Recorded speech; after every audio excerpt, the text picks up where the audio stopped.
साधु ऐसा चाहिए जैसे सूप सुहाए और सारी सारी गहरे थोथा दियो बहाए।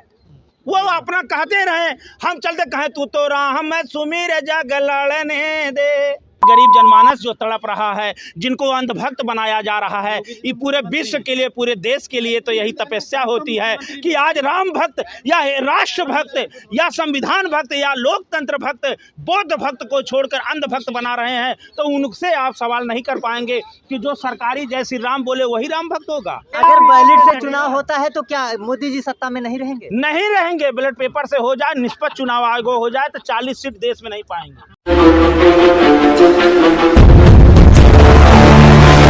सबका सम्मान समाजवाद से आ सकता है, पाखंडवाद से नहीं आ सकता है। आप दो प्रकार की कानून लाते हैं।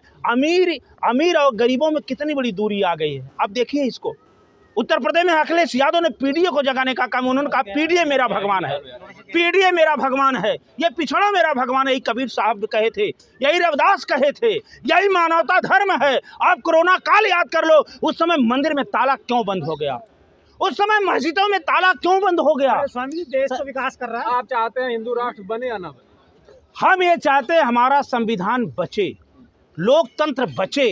अगर हिंदू राष्ट्र बन जाएगा तो क्या नहीं बचेगा? कैसे बचेगा? यही बचेगा। ये पहले ईवीएम हटे, निष्पक्ष चुनाव हो। ये चुनाव आयोग, ये चुनाव आयोग भारतीय जनता पार्टी का आयोग बन गया है। अगर बैलेट से चुनाव होता है तो क्या मोदी जी सत्ता में नहीं रहेंगे? नहीं रहेंगे। बैलेट पेपर से हो जाए, निष्पक्ष चुनाव आयोग हो जाए तो 40 सीट देश में नहीं पाएंगे। पर बीजेपी कहीं न कहीं लगातार दावा करती है सीट क्लियर होने से पहले, इसीलिए कि ईवीएम की गारंटी है, वो दावा करके आ जाती है। अभी बिहार में क्यों नीतीश को तोड़ा गया?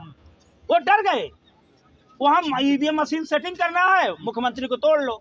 झारखंड में तोड़ने की जरूरत, महाराष्ट्र में तोड़ लिए, अब वहाँ सेटिंग हो जाएगी। इसलिए वो गारंटी, उन्होंने कहा मैं पहले बोल दिया है इतनी सीट हमको मिलेगी। कहाँ से आ जाती है? महंतों जो स्थान मंदिर में होता है तो आप जो है धरना दे। अरे संतों और महंतों का आप ये तो हमसे पूछ लिए कि हम अगर राम के बारे में बोल दिए, अपने गरीब जनमानस जो तड़प रहा है, जिनको अंधभक्त बनाया जा रहा है, ये पूरे विश्व के लिए, पूरे देश के लिए तो यही तपस्या होती है कि आज राम भक्त या राष्ट्र भक्त या संविधान भक्त या लोकतंत्र भक्त बौद्ध भक्त को छोड़कर अंधभक्त बना रहे हैं। तो उनसे आप सवाल नहीं कर पाएंगे कि जो सरकारी जय श्री राम बोले वही राम भक्त होगा।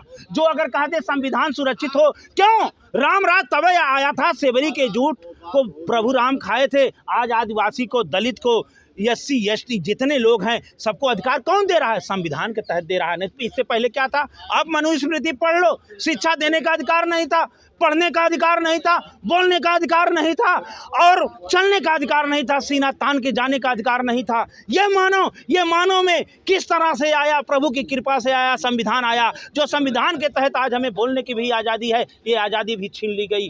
आज अगर सत्य कोई बोल रहा है उसके ऊपर बुलडोजर, ED CBI।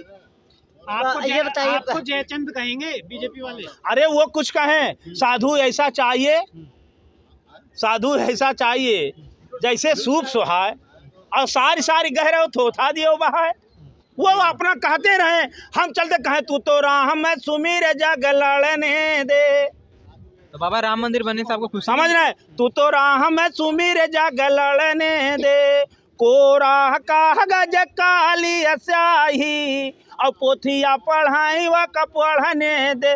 तू तो राम सुमीर जग लड़ने दे, हाथी चलता है अपने गति से, कुकुरा भूकैवा को भूकने दे। ये सबसे बड़ा मंदिर है, ये शरीर मंदिर है और इसमें हनुमान जी रहते हैं, राम रहते हैं, कृष्ण रहते हैं, दुर्गा जी रहती हैं, काली रहती हैं, शनिदेव से लेकर सभी ग्रह रहते हैं और जो श्वासा चलती है यही हमारे राम है। और जब ये निकल जाते हैं तब क्या बोला जाता है? राम नाम सत्य है। ये तन मंदिर में गया 100 बार, अगर तन मंदिर नहीं बना तो मंदिर में जाने से क्या फायदा? इस तन के मंदिर में ही मिलेंगे राम, इस तन के मंदिर में ही मिलेंगे राम। झूठे जय श्री राम कहने से क्या फायदा? मोदी जी आपको बुलाएंगे, जाएंगे मिलने? अरे मोदी जी बुलाएंगे तो वो क्या मानव नहीं है? विचारों का